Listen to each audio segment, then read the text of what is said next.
pukul 17 waktu Indonesia Barat. Soal perjuangan ke pusat, apapun yang diminta oleh pemerintah Aceh, Delon sebagai wakil Aceh siap memperjuangkan.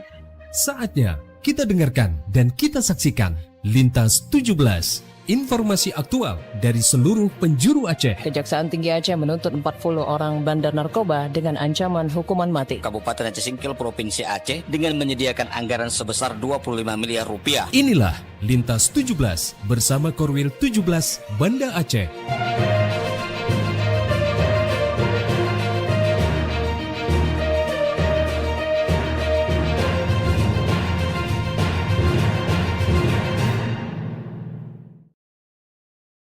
Assalamualaikum warahmatullahi wabarakatuh. Dari Jalan Sultan Iskandar Muda nomor 13 Banda Aceh, saya Arso bersama presenter RRI dari Sekorwil Nusantara 17 Banda Aceh, Lok Semawe, Melabo, Takengon, Sabang, dan Singkil mengantarkan Lintas 17. Siaran berita berjaringan menyajikan informasi aktual yang terjadi di berbagai penjuru Aceh. Edisi hari ini, Sabtu 4 April 2026.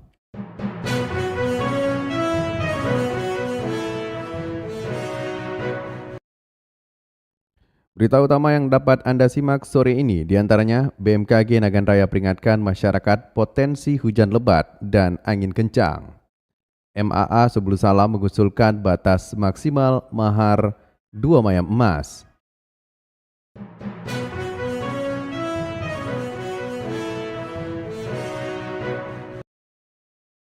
Siaran berita berjaringan ini dapat juga Anda akses melalui RRI Digital, serta turut disiarkan Radio Muna FM Sebelum Salam, Merdu FM PD Jaya, Radio Sapa FM, Suara Bujang Salim Lok Semawe, Radio Asalam Uin Araniri Darussalam Banda Aceh, Radio Suara Sabang, Radio Mutiara FM PD, Radio Cempala Kuning Aceh Timur, Radio Suluh Tamiang, serta dirilai RRI, Radio Rimbaraya.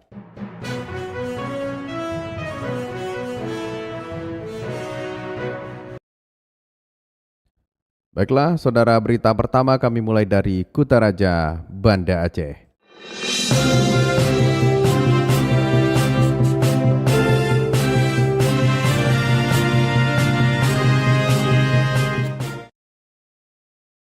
Dinas Kelautan dan Perikanan Aceh terus mendata serta memfasilitasi kebutuhan nelayan melalui penyediaan sarana, prasarana, dan pelatihan.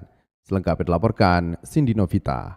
Dinas Kelautan dan Perikanan DKP Aceh terus melakukan pendataan serta memfasilitasi kebutuhan nelayan melalui penyediaan sarana dan prasarana penunjang aktivitas melaut. Kepala Bidang Perikanan Tangkap DKP Aceh, Samsul Bahri, mengatakan pihaknya telah mengidentifikasi berbagai kebutuhan nelayan seperti perangkat navigasi berupa GPS serta perlengkapan keselamatan berupa baju pelampung. Kita telah merancang mengidentifikasi sarana-sarana yang masih kurang di nelayan, misalnya GPS tadi. Tahun ini juga ada usulan GPS untuk masyarakat dan juga safety baju pelampung itu ya, paling tidak bisa mencegah lah kalau terjadi sesuatu. Jadi oleh karenanya kita juga melakukan pelatihan-pelatihan terhadap proses atau teknik-teknik yang dalam hal ini untuk penangkapan, untuk mencari fishing ground ya, di mana ikan gerombolannya dan sebagainya itu tetap dilakukan setiap tahun ya. Menurutnya penyediaan fasilitas tersebut bertujuan untuk meningkatkan keamanan dan efisiensi nelayan saat melaut sekaligus meminimalisir resiko kecelakaan. Selain penyediaan sarana, DKP Aceh juga melakukan pelatihan kepada masyarakat khususnya nelayan terkait teknik penangkapan ikan yang baik dan sesuai aturan. Melalui langkah tersebut diharapkan kapasitas nelayan di Aceh terus meningkat sehingga mampu mendukung produktivitas sektor perikanan sekaligus menjaga keselamatan dan keberlanjutan sumber daya laut. Dari Banda Aceh, Cindy Novita melaporkan. Dari Kutaraja Banda Aceh, lintas 17 menuju Samudra Pasai, Aceh Utara.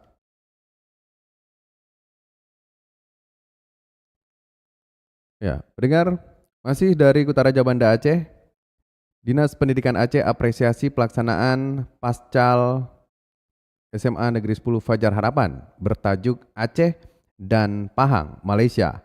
Selengkapnya dilaporkan Tisi Maulidia Putri. Kepala Dinas Pendidikan Aceh Murtalamudin mengapresiasi pelaksanaan agenda tahunan Paskal ke-14 yang dilaksanakan Sekolah Menengah Atas SMA Negeri 10 Fajar Harapan Banda Aceh pada 2 hingga 6 April 2026. Murtalamudin menegaskan bahwa kegiatan Paskal memiliki peran strategis dalam membentuk karakter pelajar yang unggul, tidak hanya aspek akademik tetapi juga kuat dalam nilai sosial dan budaya. Menjadi pemimpin-pemimpin yang jujur. Besok menjadi pemimpin-pemimpin yang amanah. Besok menjadi guru-guru yang hebat. Kegiatan ini akan kita dorong menjadi ruang bagi kreativitas anak-anak kita, agar mereka bukan hanya ingin menjadi juara, punya mimpi yang lebih besar, mengubah dunia, mengembalikan kejayaan agama dan bangsa ini. Adapun Paskal tahun ini bertajuk Syair Cinta atau Pedeng Kuasa Teuke Haba Bak Nanggro Pahang Aceh Mulia. Kalimat tersebut mencerminkan semangat cinta tanah air, kebanggaan terhadap warisan budaya, sekaligus mempererat hubungan historis dan emosional antara Aceh dan Pahang. Beragam perlombaan dan pertunjukan seni yang melibatkan pelajar dari berbagai sekolah ditampilkan mulai dari tari tradisional, musik daerah, lomba sastra, hingga kompetisi kreatif modern yang mendorong inovasi generasi muda. Dari Banda Aceh, Tisi Melidia Putri melaporkan. Dari Kutaraja Banda Aceh, lintas 17 menuju Samudra Pasai, Aceh Utara.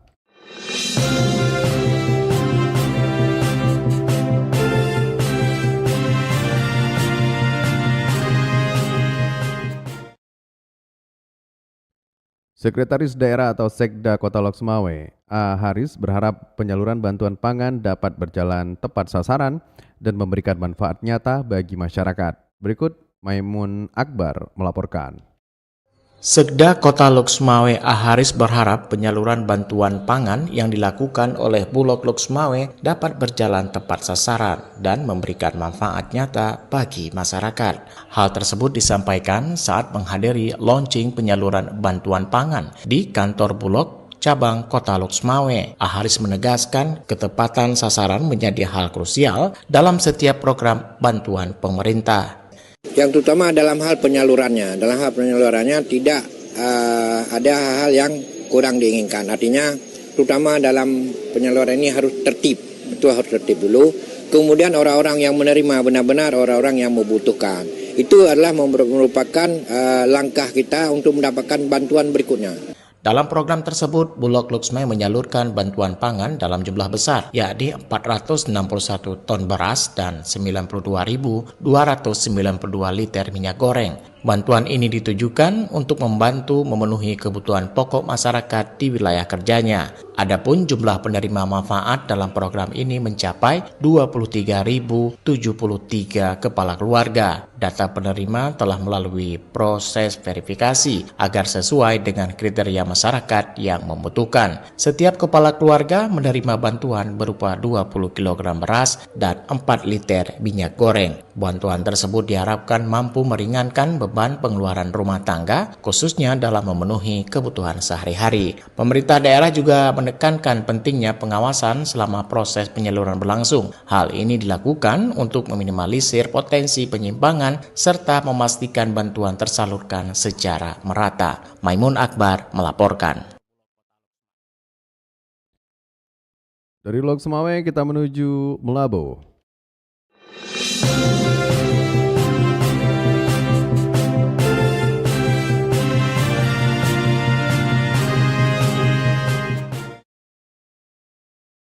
BMKG Stasiun Cuk Nyadin Nagan Raya menghimbau masyarakat untuk waspada terhadap adanya potensi hujan lebat disertai petir dan angin kencang di wilayah barat selatan Aceh. Berikut laporan Tama Maulizar. Badan Meteorologi, Klimatologi, dan Geofisika atau BMKG Stasiun Cuk Nyadin Nagan Raya mengimbau masyarakat untuk waspada terhadap adanya potensi hujan lebat disertai petir dan angin kencang di wilayah barat selatan Aceh. Hal itu disampaikan oleh Prakirawan Cuaca BMKG Yoga Al-Ma'ruf saat diwawancarai RRI. Ia mengatakan bahwa berdasarkan amatan pihaknya, kondisi cuaca tersebut akan berlangsung hingga beberapa hari ke depan, khususnya pada malam hingga dini hari. himbauannya harap tetap selalu berwaspada adanya potensi angin kencang dan badai petir yang disertai oleh hujan dengan intensitas sedang hingga lebat yang terjadi di wilayah barat selatan kita ini Bang, Melabo dan Nagan Raya khususnya.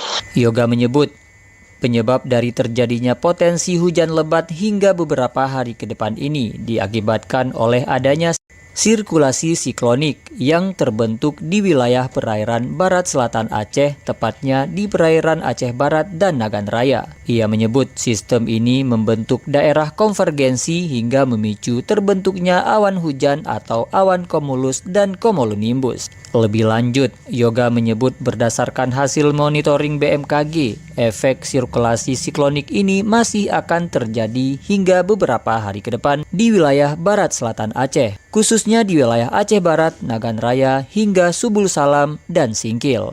Yoga juga mengimbau kepada masyarakat yang sedang bepergian untuk tidak memarkirkan kendaraannya di area yang terdapat pepohonan untuk menghindari adanya pohon tumbang yang diakibatkan oleh angin kencang. Reporter Angka pernikahan di KUA Johan Pahlawan pasca Idul Fitri 1447 Hijriah tetap tinggi, tercatat sebanyak 28 pasangan. Berikut laporan Irham Syah. Antusiasme masyarakat dalam mendaftarkan pernikahan tetap tinggi pasca Hari Raya Idul Fitri 1447 Hijriah. Hal itu disampaikan Kepala Kantor Urusan Agama Kecamatan Johan Pahlawan, Marha Jadwal, di Melabo, Kamis siang. Ia menjelaskan sebagian besar calon pengantin yang melangsungkan akad nikah setelah Lebaran telah mendaftarkan diri sejak sebelum maupun selama bulan suci Ramadan 1447 Hijriah. Setelah Idul Fitri hingga akhir bulan tercatat sebanyak 28 pasangan menikah. 1 minggu setelah Lebaran itu 18 pasang pernikahannya, baik yang ada di kantor urusan agama 6, kemudian selebihnya semua itu di luar kantor. Nah, itu belum termasuk di bulan April. Nah, di bulan April itu sudah banyak juga yang mendaftar setelah pernikahannya setelah Hari Raya Idul Fitri. Artinya masih di bulan Syawal 1447 Hijriah. Nah, lalu secara umum memang angka pernikahan kita ini sepertinya berkurang. Pada tahun 2023 tercatat sebanyak 555 pasangan menikah, kemudian turun menjadi sekitar 500 pasangan pada tahun 2024 dan kembali menurun menjadi 439 pasangan pada tahun 2025. Selain jumlah pernikahan, pihak Kantor Urusan Agama Johan Pahlawan juga mencatat adanya perubahan tren nilai mahar. Pada tahun 2023 hingga 2024, rata-rata mahar berada di atas 15 mayam emas. Namun pada tahun 2025 hingga pasca Lebaran 2026, nilai mahar cenderung menurun. Rata-rata mahar berada di kisaran 5, 8 hingga 10 mayam, meski masih ada yang mencapai 17 hingga 25 mayam. Ia menilai penurunan tersebut dipengaruhi oleh berbagai faktor, termasuk harga emas yang saat ini berkisar 8 juta hingga 9 juta rupiah per mayam. Meski demikian, kondisi tersebut tidak menyurutkan minat masyarakat untuk menikah. Reporter RRI Melabo Irham Syah melaporkan. Dari Samudra, dari Melabo kita menuju dataran tinggi Tanah Gayo.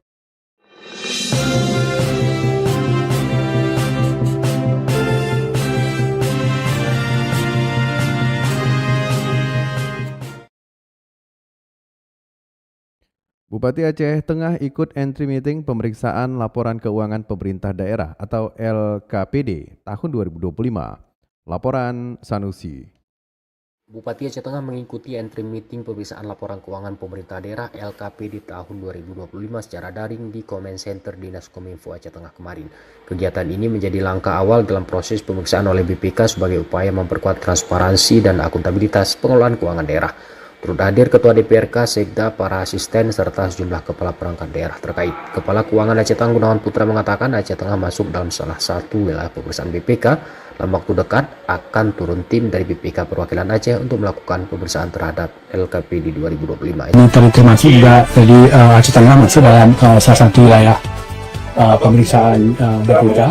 Jadi di sini sebenarnya kita dalam waktu dekat akan turun tim dari BPK, khususnya dari tim BPK Perwakilan Aceh, untuk melakukan pemeriksaan terinci laporan keuangan pemerintah daerah Kabupaten Tengah tahun 2025. Pemerintah Aceh Tengah berkomitmen mendukung penuh proses pemeriksaan dengan menyajikan data yang akurat dan tepat waktu guna mewujudkan tata kelola pemerintahan yang baik dan terpercaya. Muhammad Sanusi, RRI Takengon melaporkan.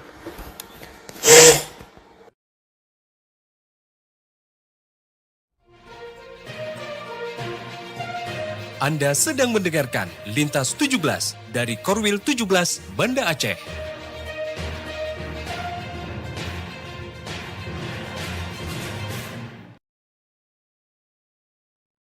Anda telah menyimak berita-berita dari Kutaraja Banda Aceh, Loksmawe, Melabuh, dan Takengon. Kami ajak Anda menuju Syekh Abdurrauf Asingkili.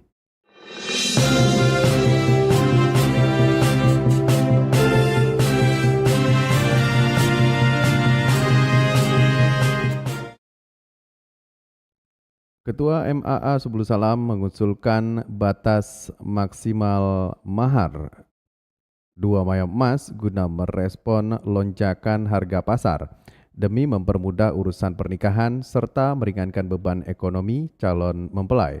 Berikut laporan Juprianto. Majelis Adat Aceh atau MAA Kota Subul Salam secara resmi mengusulkan penetapan standar mahar pernikahan maksimal sebesar 2 mayam emas. Usulan itu muncul sebagai respon terhadap lonjakan harga emas yang terus terjadi di pasar global. Pihak adat menilai standar yang ada saat ini perlu ditinjau ulang demi kemaslahatan masyarakat luas. Ketua MAA Kota Subul Salam Habibuddin menyatakan bahwa kebijakan itu sangat mendesak untuk segera dipertimbangkan oleh pemimpin daerah. Ia melihat adanya beban ekonomi yang nyata bagi warga yang ingin melangsungkan pernikahan. Penyesuaian itu juga diharapkan nantinya dapat memberikan kepastian hukum dan adat bagi para calon mempelai. Selama ini mayoritas masyarakat di Kota Subul Salam juga menggunakan emas murni sebagai syarat sah utama dalam sebuah perkawinan. Berdasarkan data internal adat, sekitar 90% pernikahan di Subul Salam menjadikan emas sebagai mahar pokok. Kondisi inilah yang memicu kekhawatiran akan sulitnya memenuhi syarat administrasi keagamaan tersebut. Kami atas nama Majelis Adat Aceh Kota Subul Salam menghimbau dan mengarahkan kepada pemerintah Kota Subul Salam supaya kalau bisa untuk mempertimbangkan faktor ekonomi masyarakat, seharusnya kita maksimalkan khusus Kota Subul Salam. Kalau seandainya nanti emas maharnya maksimal 2 mayam, jangan sampai 5 mayam, untuk mengurangi beban bagi pihak laki-laki untuk meresmikan pernikahan anaknya. Karena mahar itu adalah salah satu kewajiban, salah satu syarat nikah, sahnya nikah adalah mahar. Kebanyakan di kita di Subul Salam ini, sebagaimana yang saya katakan awal tadi, maharnya orang nikah itu hampir 90% masyarakat Subul Salam menggunakan emas murni. Justru oleh karena itu, sekali lagi harapan kami kepada pemerintah Kota Subul Salam pada khususnya supaya bisa menetapkan mahar pernikahan untuk Kota Subul Salam itu maksimal 2 mayam. Ia menambahkan langkah koordinasi dengan pihak legislatif atau DPRK direncanakan akan segera dilakukan dalam waktu dekat. Tujuannya adalah untuk memasukkan poin pembatasan mahar ini ke dalam rancangan kanun Kota Subul Salam. Menurutnya dengan adanya payung hukum, aturan ini diharapkan memiliki kekuatan yang mengikat secara sosial. Demikian, Juprianto melaporkan.